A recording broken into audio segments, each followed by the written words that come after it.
जय हिंद एवरीवन। मैं अनुज चौधरी एक बार फिर से आप सभी का स्वागत करता हूं ड्रीमर्स एजू हब के ऑनलाइन प्लेटफॉर्म पर। सैनिक स्कूल के जो अपकमिंग सेशन है यानी कि 26-27 वाला जो सेशन है उसके लिए ऑल इंडिया सैनिक स्कूल एडमिशन की जो काउंसलिंग की प्रोसेस है वो भैया स्टार्ट हो चुकी है।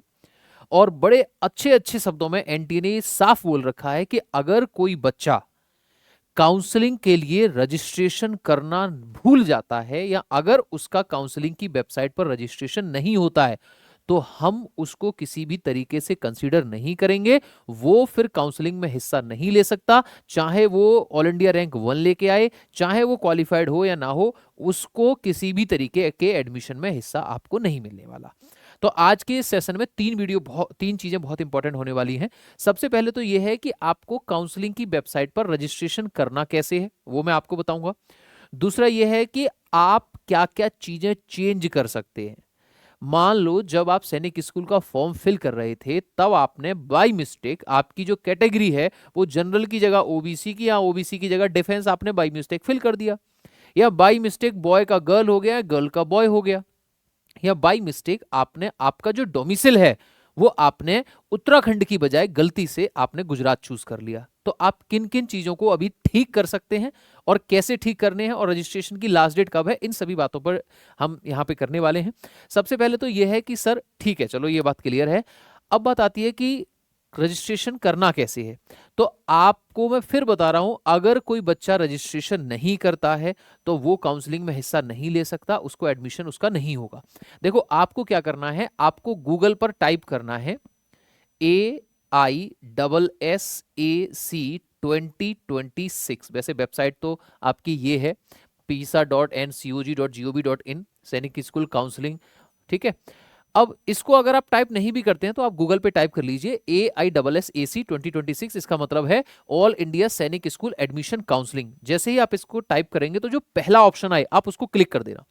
और क्लिक करने के बाद में, पहले ऑप्शन को क्लिक करने के बाद में वो आपको यहां पर लेके आएगा।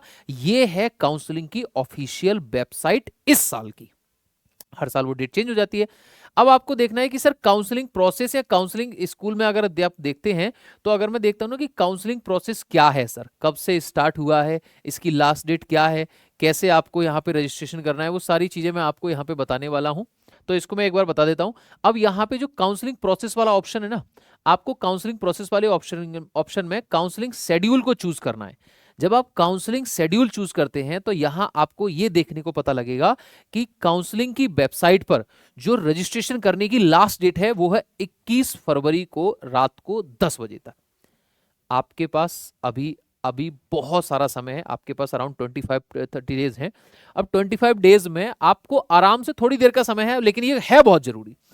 21 फरवरी रात को 10 बजे तक आप इस वेबसाइट पर आप क्या कर सकते हैं, रजिस्ट्रेशन कर सकते हैं।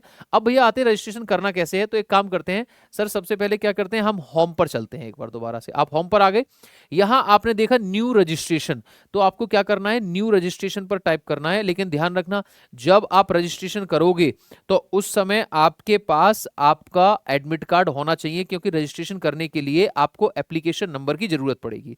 ठीक है। तो यहां पर जैसे ही मैंने न्यू रजिस्ट्रेशन पर क्लिक किया, मेरे पास क्या आ गया, ये आ गया वेरीफाई योर एप्लीकेशन नंबर। तो एप्लीकेशन नंबर यहां पे कर देते हैं भैया। ठीक है, एप्लीकेशन नंबर यहां पे ले आते हैं अपना।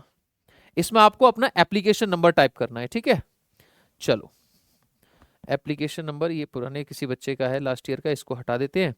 एप्लीकेशन नंबर है हमारा,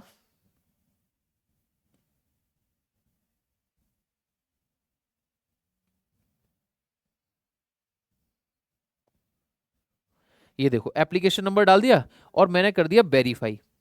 जैसे ही मैंने वेरीफाई किया है तो आप ओके क्लिक करेंगे।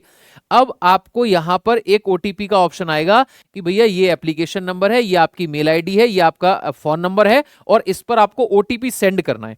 तो मैं यहां पे क्या कर रहा हूं, ओटीपी सेंड कर रहा हूं और जिस बच्चे का है ये उसको फोन कर लेता हूं कि आपके पास एक ओटीपी आया होगा, वो फटाफट से बता दो। तो यहां से मैंने ओटीपी सेंड कर दिया।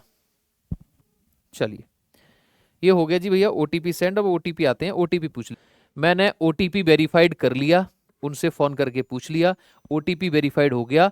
अब ये हो गया, देखो अब आपको करना है, आपको एक पासवर्ड है यहाँ पे, वो पासवर्ड आपको दोबारा से जो भी आपका, अब सर ये पासवर्ड कहां से है, प्लीज सेट पासवर्ड और फर्दर साइन इन। अब पता है आपको यहाँ पासवर्ड बना लिया। अब देखो मैंने पासवर्ड बना लिया। जो भी मैंने कैसे बताया, आप अपनी तरफ से जो भी बच्चे का नेम है उस नेम को ले लीजिए, @ बीच में डाल दीजिए और उसकी डेट ऑफ बर्थ डाल दीजिए। या पासवर्ड आप अपनी तरफ से भी कुछ भी बना सकते हैं, बस उसको याद रखना। अब मैंने पासवर्ड क्रिएट कर दिया, ठीक है, वेरीफाई कर लिया, ठीक है।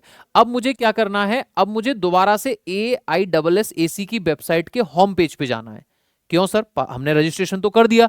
बिल्कुल, जैसे ही आप पासवर्ड बनाएंगे, पासवर्ड को कंफर्म करेंगे और सबमिट करेंगे, आपका सबमिट करते ही आपका रजिस्ट्रेशन हो जाएगा। लेकिन अब जो है मेन बात उस पर आते हैं कि सर जो AISSAC की वेबसाइट है, आपको उस पर दोबारा जाना है और दोबारा जाने के बाद में इसमें अब आपको क्या करना है, अब आपको करना है साइन इन। अब आपको यहां से करना है साइन इन, ठीक है। अब साइन इन करना है, आपने रजिस्ट्रेशन बना चुका है। अब जैसे ही आप साइन इन करेंगे तो आपको दो ऑप्शन दिखाई देंगे। जैसे ही आप साइन इन करते हैं तो आपको दो ऑप्शन दिखाई देंगे, एक तो यूजर नेम का और एक पासवर्ड का। सर यूजर नेम क्या होगा? यूजर नेम से कोई ऐसी डरने वाली बात नहीं है। यूजर नेम क्या होगा? यूजर नेम आपका पासवर्ड ही होगा, सॉरी एप्लीकेशन नंबर होगा यूजर नेम। यूजर नेम क्या होगा? यूजर नेम आपका एप्लीकेशन नंबर होगा और पासवर्ड आप बना चुके हैं। ये देखो आ गया।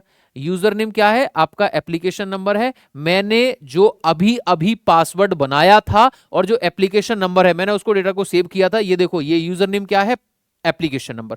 पासवर्ड मैंने बना दिया था। अब उसके बाद क्या करना है, ये जो कोड है वो मुझे यहां डालना है और साइन इन कर देना है। बस जी, साइन इन करने के बाद आपको आपके बच्चे की पूरी डिटेल्स दिखाई दे जाएंगी। उसने डोमिसाइल कहाँ का चूज किया है फॉर्म फिल करते समय, उसका जेंडर ठीक है या नहीं, और उसका कैटेगरी। याद रखना, आप बच्चे का नाम चेंज नहीं कर सकते, बच्चे का एप्लीकेशन चेंज नहीं कर सकते, डेट ऑफ बर्थ चेंज नहीं कर सकते, आधार कार्ड वगैरह कुछ चेंज नहीं हो सकता सिवाय तीन चीजों के, एक कैटेगरी, एक जेंडर और एक डोमिसाइल। लेकिन यह भी वन टाइम एक्टिविटी है। अगर आपका जेंडर, कैटेगरी एंड डोमिसाइल सब कुछ ठीक है तो यहां पे साइन इन करने के बाद डिक्लेरेशन करने का वो जरूरी है, वो करना जरूरी है, तभी कंप्लीट रजिस्ट्रेशन होगा। वो करना जरूरी है तभी कंप्लीट रजिस्ट्रेशन होगा। इसको करने के बाद दोबारा से अंदर जाएंगे, अगर सब कुछ ठीक है तो डिक्लेरेशन वाले पर टिक करो और सबमिट कर दो, बस जी हो गया रजिस्ट्रेशन। लेकिन अगर आप चाहते हैं चेंज करना है, आप कैटेगरी एक ही बार चेंज कर सकते हैं, आप जेंडर सिर्फ एक ही बार चेंज कर सकते हैं और आप डोमिसाइल सिर्फ एक ही बार चेंज कर सकते हैं एप्लीकेशन पर, इस पर AISSAC की वेबसाइट पर। तो आपका अगर गलत फिल हुआ है तो आपको उसको चेंज करना है।